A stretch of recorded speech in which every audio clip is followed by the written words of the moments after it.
Hello everybody, it's Retro Martin, and in this video I'm going to look at several games on the Mega CD that were completely different games from their Mega Drive counterparts.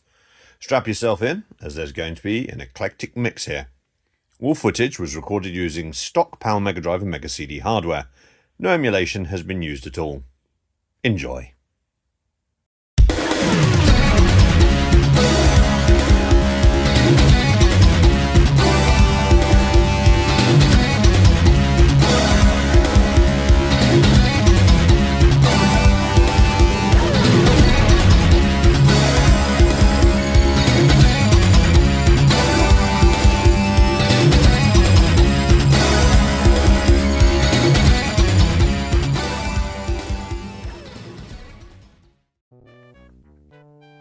Our first game is going to be Frankenstein. This US-only title came out in 1994 on the Genesis, and is a side-scrolling action game, feeling a bit more like a Castlevania title, with an exploratory platforming style. The game looks quite nice on the system, and for those that enjoyed Master of Darkness on the Master System, it will feel very similar. The routes through the stages aren't just simple left to right, and I got lost quite a few times going round and round, but it's a fun little title. Just wait until you see what everybody's favourite Sega compact disc add-on has to offer though.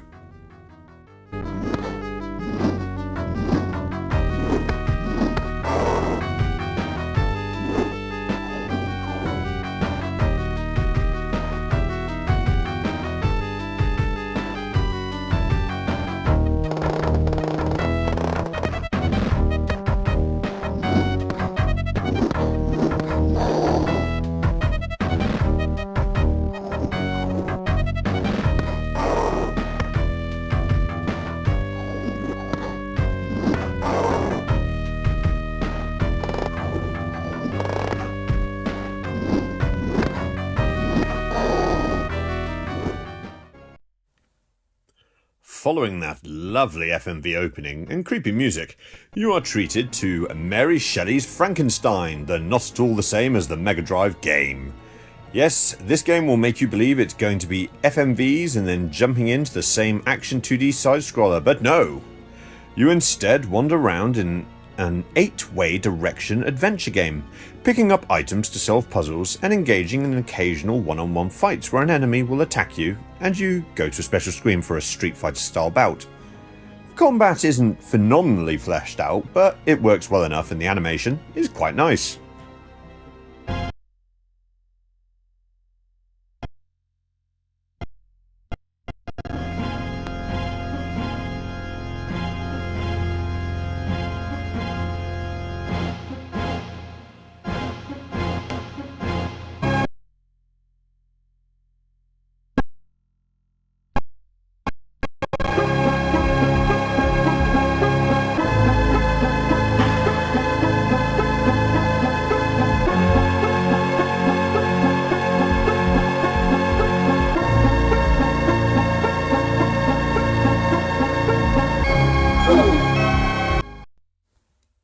After working your way through escaping Frankenstein's lab, you end up in the local village, in a top-down scroller, where you enter buildings and other locations, performing more puzzles and talking to people.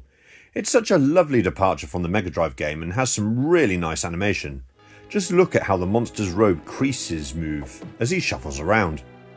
The game also features some incredibly atmospheric music that rivals similar scores such as Super Metroid. I would heartily recommend this one. However, it only released in North America back in 1994. Do not despair, however, for those of you with stock PAL units, the game has been fan converted to run at 50Hz. Indeed, all the footage here comes from that very same fan conversion, so do not delay, obtain it today.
Dune should be quite familiar to people given we've had a recent film series come out.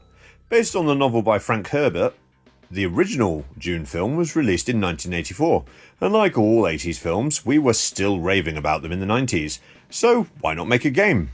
Enter Dune 2, The Battle of Arrakis, which comes from Westwood Studios. Yes, the Command & Conquer people. What should be further familiar with this 1994 title is that it is, of course, a strategy game, redone from the PC and Amiga game of the same name. You spend your time harvesting spice, making money and building units to attack others. Pretty much like any other strategy game then. What also makes this fun are the environmental aspects from the franchise, such as the sandworms. The game also features some lowbrow voices, but these tend to be command acknowledgements or death screams.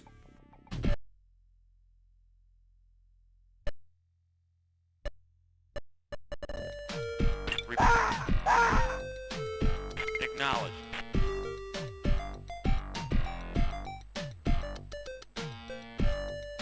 Reporting. Acknowledge. Report. Acknowledge.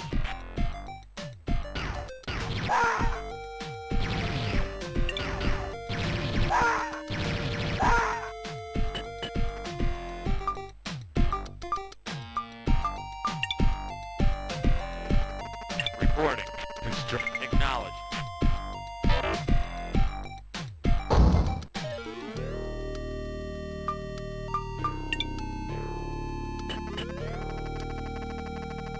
Yes, sir. Moving out. Yes, sir. Moving out.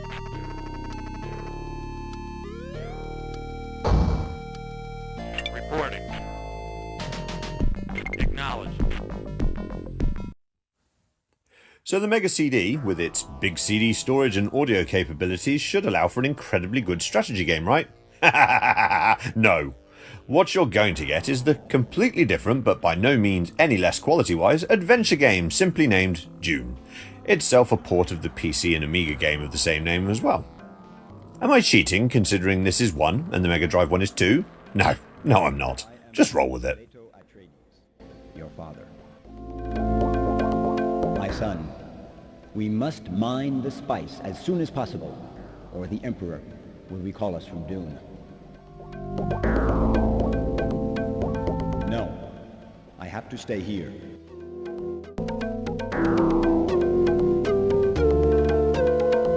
I'm your mother, Jessica. The Duke has sent Gurney Halleck to Carthag-Tuek. Go outside, take an Orny, and fly there. Hurry up, my son. I sense danger.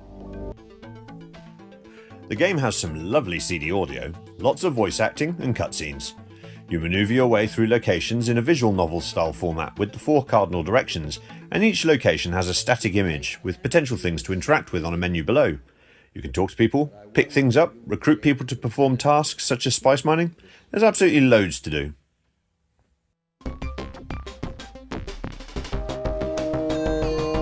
Oh yes, steel suits. Let me remember. And that's it. The Freeman in...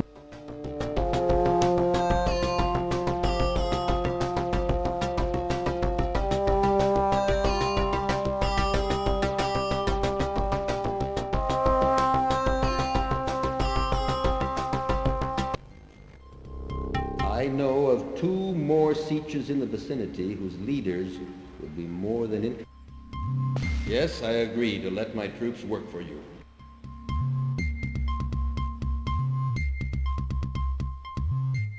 My troop is awaiting. I've seen a spice harvester around. There isn't anyone using it. It would be nice to have it.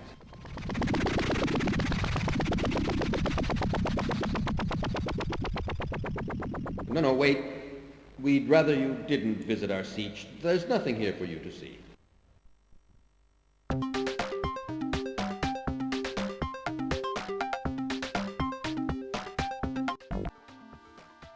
Even more fun is the full motion video segments when you jump into the ornithopter, watching you sweep across the dunes to your next destination as you rudimentarily change directions at key points. This is such an excellent looking game and has so much to it that it definitely deserves a playthrough, and surprisingly, isn't one of the most expensive Mega CD games going. Bet you're surprised it's not a bigger, better strategy game though. I'm going to leave you to vibe with the Ornithopter section for a little while.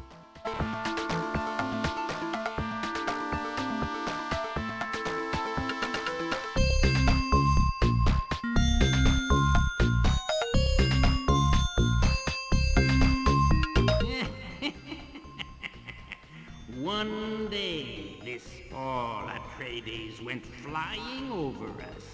We shot down his ornithopter. Okay, I lied. We're going to die. Where do I start with describing this one? Based on the film of the same name, which I'll admit I still haven't seen yet, Lawnmower Man puts you in the shoes, or hands, you'll get the reference in a second I'm sure, of Dr. Angelo or Carla Parchetto, and takes on two different game types. The one that most people will expect is some forward-moving VR sections which effectively take on obstacle avoidance. Think Space Harrier without the shooting and you're basically there. Featuring some fun little shake graphics, it does an okay job feeling like you're in cyberspace, but is ultimately pretty standard. The other game type is a side-scrolling run and gun, which doesn't do anything to excite the player, with pretty average visuals and gameplay. There's also a lot going on with the HUD surrounding the upper and lower borders, which can be quite confusing as well. There's not really much else to be said here. It's a game, it's not terrible, but not great either.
So let's look at the Mega CD counterpart, which, if they had just upgraded the MegaDrive version, the VR segments would have looked fantastic, but instead, they've gone for a puzzle FMV game, set after the events of the film.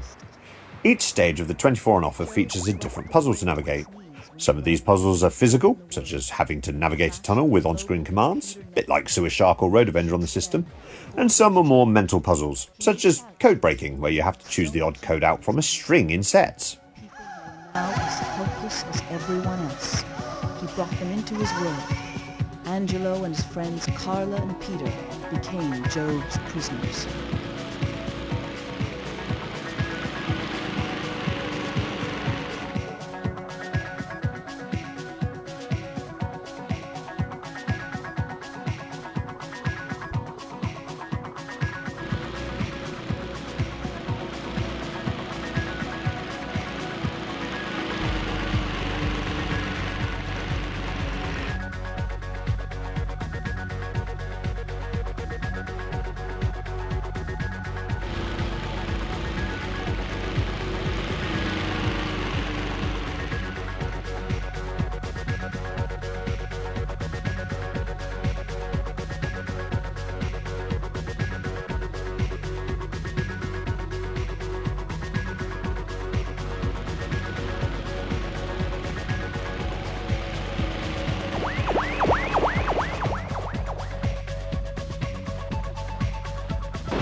Basically, the game feels more like a video game version of the Krypton Factor, without the awesome theme tune.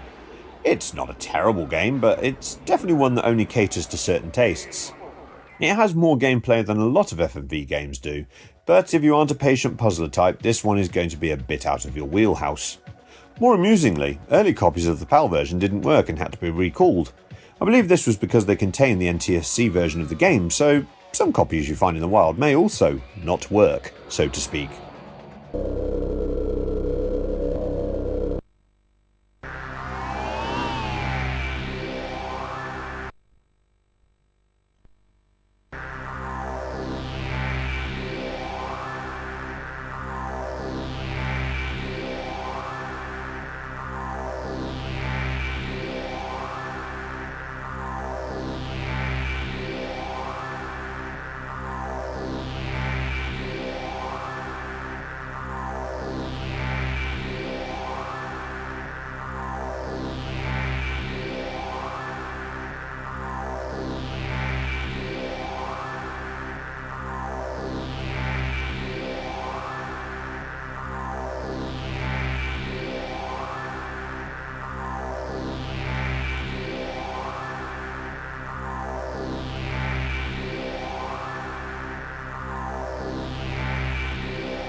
Jurassic Park, my favourite film of the mid-90s. Jurassic Park fever swept the globe back in the day. I had the cinema cat with sun visor, I had folders and all sorts. What I also had was, when I got my Mega Drive 2 with Sonic 2 pack in, a copy of Jurassic Park on the Mega Drive. A game that receives mixed reception depending on who you're talking to, and a game that is vastly different from its Nintendo counterparts. Swapping top-down constant shooting cartoon action for digitally drawn sprites and an action platformer, this game felt like playing the movie to me. More than that, it felt like playing part of the book, as some sections of the original Michael Crichton book aren't in the film, despite both completely deviating from each other massively. Some of these bits were added into the game to flavour it up.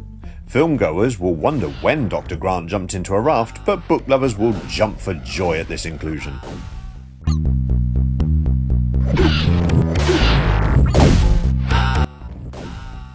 Featuring two characters, Dr. Grant and the Raptor, both take a completely different tumble in their adventure. Dr. Grant runs through 7 stages full of dangerous dinosaurs and environmental hazards whilst picking up weapons such as tranquilizer darts and concussion grenades. His is definitely the harder of the 2 playthroughs, but his stages are longer and more enjoyable to work through. Conversely, the Raptor has 5 stages, not going to the river or the volcano, and his are vastly easier, with the only major sticking point being some of the awkward platforming in the pumping station. Both characters have some fun animation opening and ending sequences, and the music can be quite catchy as well. There was a further game called Jurassic Park Rampage Edition, which featured completely different levels and was much more heavily action weighted, so as to be a completely different game. Speaking of different games,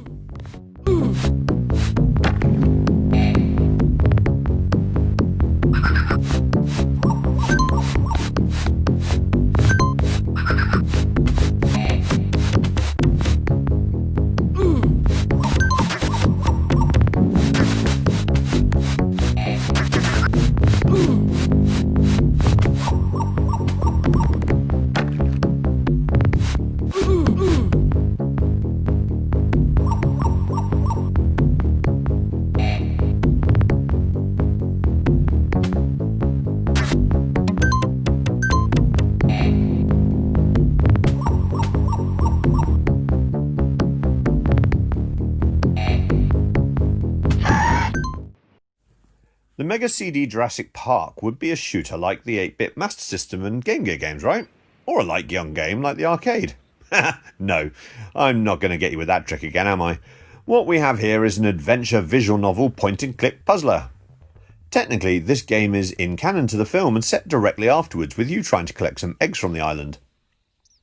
After your helicopter crashes, you start with an image scene, quite similar to how I described Dune before. Unlike Dune, you can move around the scene completely 360 degrees, interacting with objects, picking things up and learning information from handy signposts dotted about.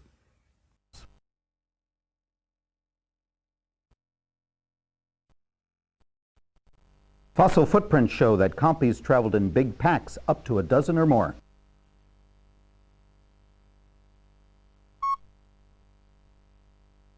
Compies were as fast as coyotes, maybe 30 miles an hour. They had very sinuous bodies. They loved to move in under...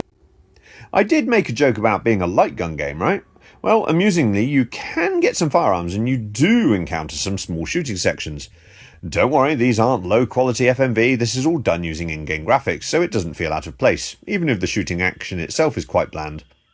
Otherwise, you will move between scenes, ironically this time it will use FMV and treat you to a small travelling scene between areas, solving puzzles, using picked-up objects and all sorts in your quest to get the eggs and escape the island. All in all, it's a different sort of Jurassic Park game from all of its counterparts on the 8 and 16-bit systems.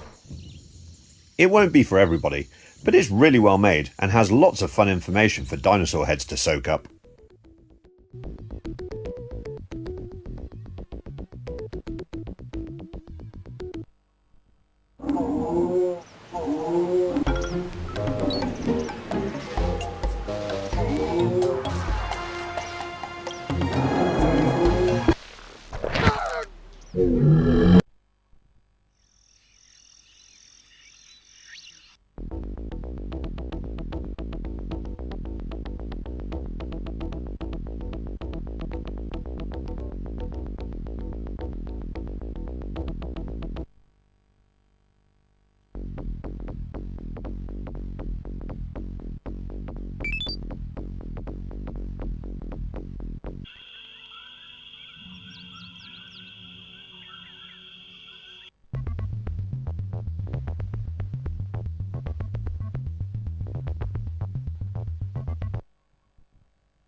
Go, go, Power Rangers! Yes, the all-kicking and punching colour-coded teenage fighting team, ably and legally poached from the Japanese Super Sentai series, are part of this video too. The super popular franchise launched in the UK on satellite on the DJ Cat show on Sky One the exact same day as the 90s X-Men cartoon, so that was an absolute treat for me back in the early 90s. There were several games based on the show released, and the majority of them were either one-on-one fighters or belt-scrolling brawlers. I myself owned the Game Boy game, which was both genres back in the day. The MegaDrive game, which we're seeing here, was a 1v1 fighter, with you taking on one of the 5 titular heroes fighting against a monster, of the week or otherwise, in the same vein as something like Street Fighter. After caving in your enemy's Jim Henson Creature Workshop style head, you'll have a cutscene where they're made bigger, and you jump off into your metal Zords, changing into the Megazord, and then fight them again in the exact same sprite size they were before. Just think it's bigger. It looks okay, it plays okay, but it's not going to win Fighter of the Year award.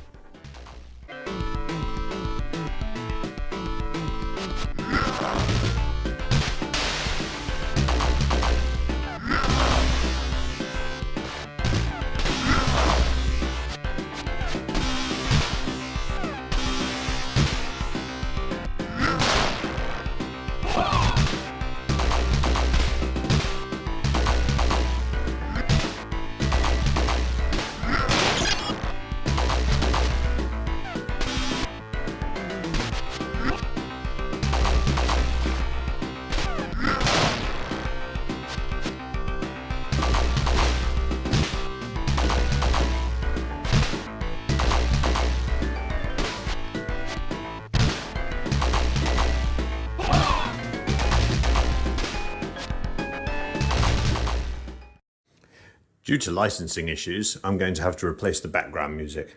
Sad, but still. Now for the Mega CD. This should have been a shoo-in, right? A fighter or a brawler with music and voices from the show, expanded locations, maybe some FMV cutscenes? Well, somebody should have told Orion Technologies when they released their game for the system in 1994. I know I said some FMV cutscenes, however, this is a full-blown FMV game. Playing less like Night Trap or Prize Fighter, and more like Road Avenger and Time Gal, you'll go through several scenes from the show in all its low-fidelity glory and hit the on-screen commands in time to progress. Unlike some FMV games, you can make some mistakes here, as failure will just diminish your health meter, but make too many and it's all over.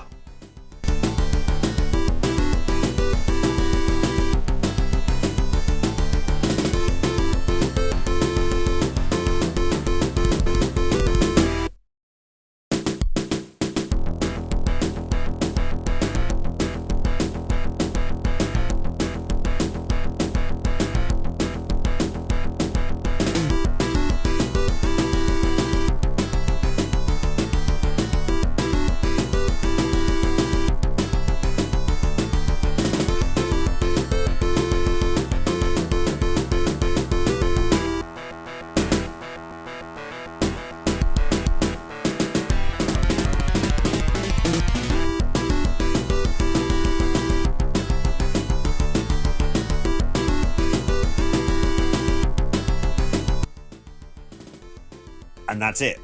That's the game. Though the game does grant you more stages the higher your difficulty, with 9 available on the highest difficulty. Otherwise, you may as well just watch the show, to be honest.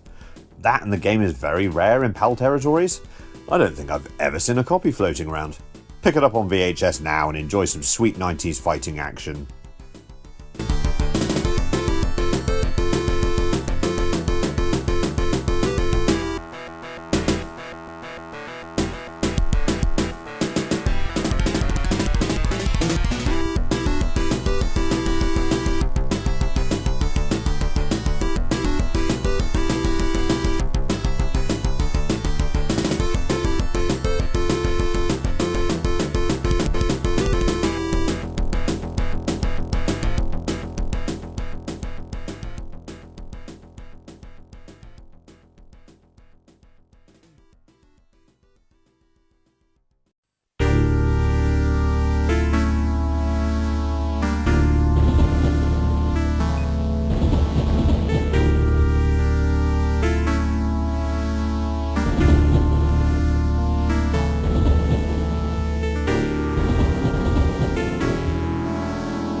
Our next game is Dracula for the Mega Drive.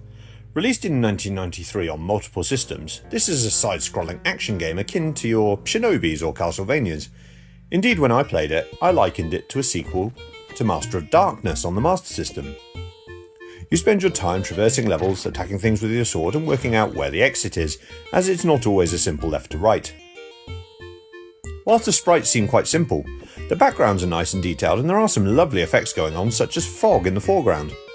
Hitboxes can be a bit all over the place at times, but I was pleasantly surprised with this one when I tried it.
Moving on to the Mega CD game, and what a surprise! It's nothing like its Mega Drive counterpart.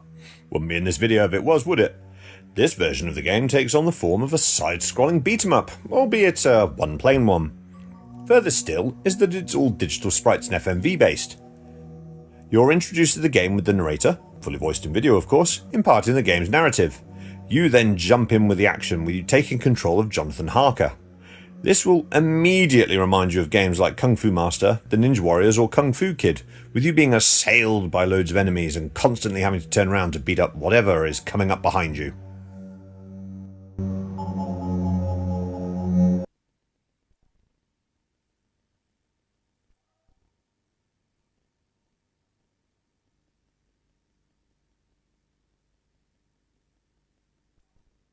The year of our Lord, 1897. Jonathan Harker takes his first brave steps on his long and perilous journey. His single purpose is to rid mortal man of this appalling creature, and banish his memory from the realms of the living. For while he lives, terror roams the earth. But beware the stones across the bog, for they conceal a hidden danger.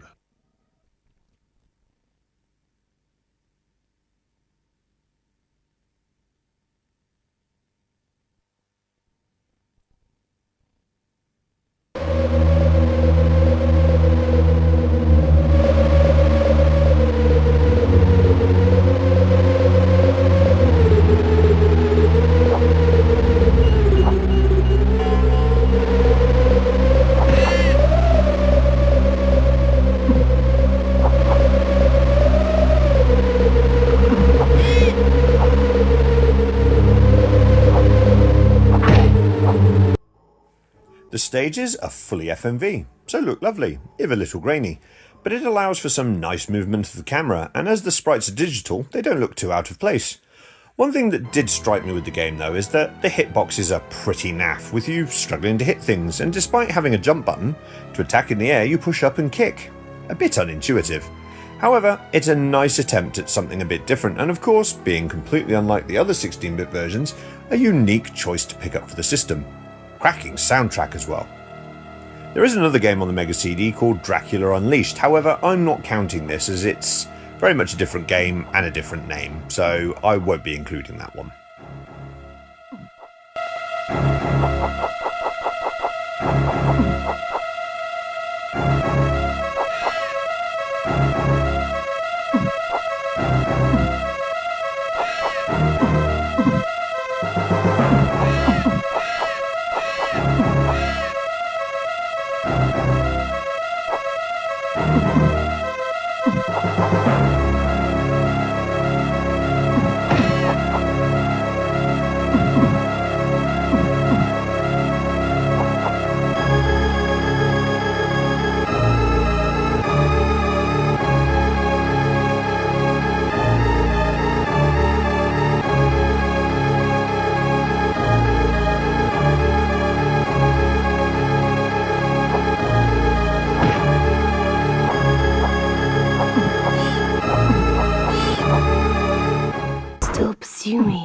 So you still pursue me. I will taste your flesh. So you still pursue me. So you still pursue me. So you still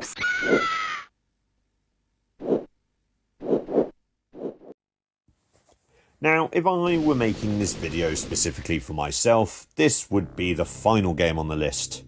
But I know the last one will be a delight to all the viewers, so instead I've dropped Shadowrun in as the penultimate title on my little tour. 3 16-bit Shadowrun games were released in the 90s. The SNES got an adventure point-and-click title, which was very good. The Mega Drive got a top-down action RPG, which was also very good. As you can see here, it has a very specific look to it. That downtrodden, back-alley futuristic look. You go off in search of the truth after your brother gets shot in an ambush, and what this means is an excuse to wander several locales, shooting marauding bandits and other enemies, picking up items, solving puzzles, taking part in VR segments, and conversing with NPCs to further the plot, all while dragging along a ragtag band of helpers you can choose from. There's an awful lot to do in this game, and while it is difficult, it is a delight to play despite its North American only release.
Speaking of one region only releases, I didn't mention the third 16-bit release, did I?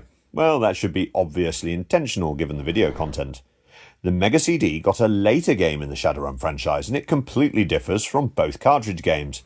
Taking on the guise of a visual novel, you'd be forgiven for thinking that's all it is, as it takes a very long time before any combat happens.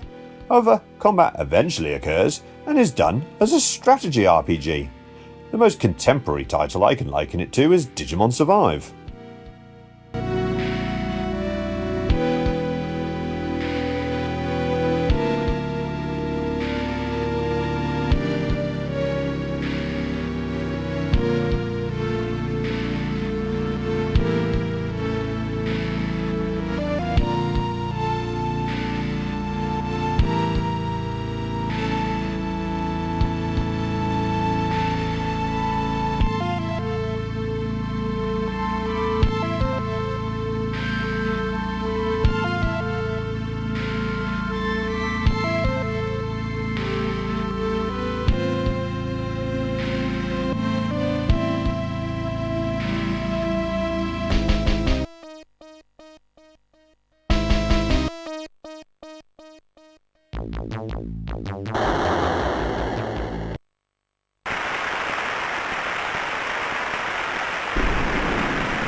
Sadly, this game released in Japan only and is one of the incredibly expensive titles to get hold of, being worth many times its original retail price. It also holds the distinction as the very final game ever released for the system in any region, dropping in February 1996. I really enjoyed my time playing it. It has some gorgeous visuals. That intro sequence of the rain is unlike anything I'd seen animated on any 16-bit system. It's well worth giving a try, even if you don't understand Japanese. There is an English translation being undertaken, but it's slow going and hasn't been heard of in a while, so fingers crossed it comes out at some point so we can show the game off properly to international audiences.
Batman, my favourite superhero who technically isn't.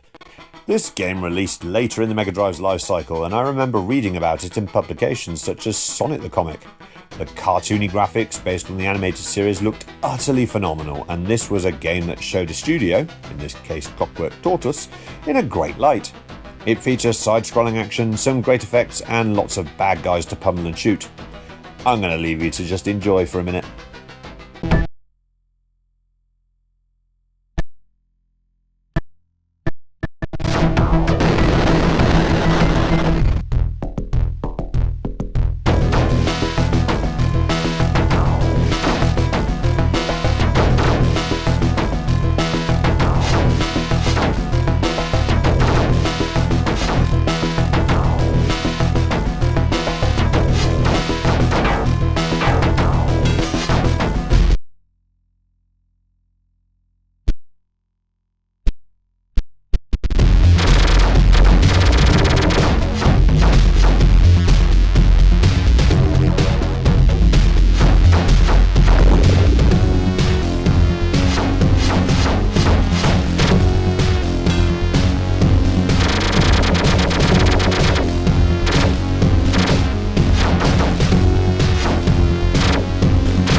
Having feasted your eyes on that for a bit, now it's time to be wowed. Let's look at the Mega CD game. Not even remotely similar, this game decides to take a leaf out of its nearest predecessor, Batman Returns, on the system, and is instead a vehicular combat game that really shows the system's strengths off. You drive the Batmobile, and later pilot the Batwing, moving away from the screen as you avoid obstacles and shoot down enemies. Each stage is beset with a timer, so you've really got to put your foot down to get through it, but this will be tough, especially with all the gorgeous visuals on display both in the main screen and the background.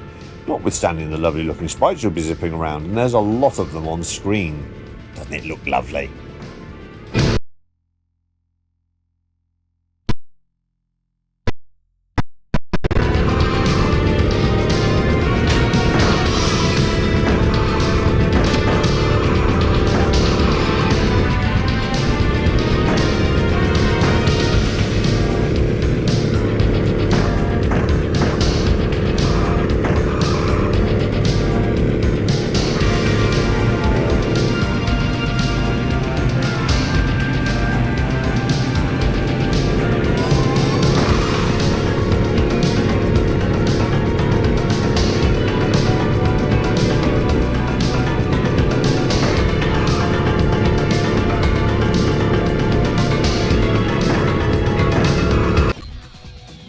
Not only that, but the game uses new animation that, whilst of a lower compressed quality, it's effectively lifted from the TV show, and it's all brand new.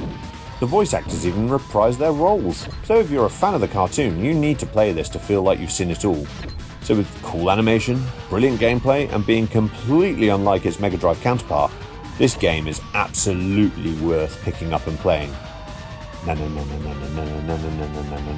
Wrong theme? Oh, okay.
There we go.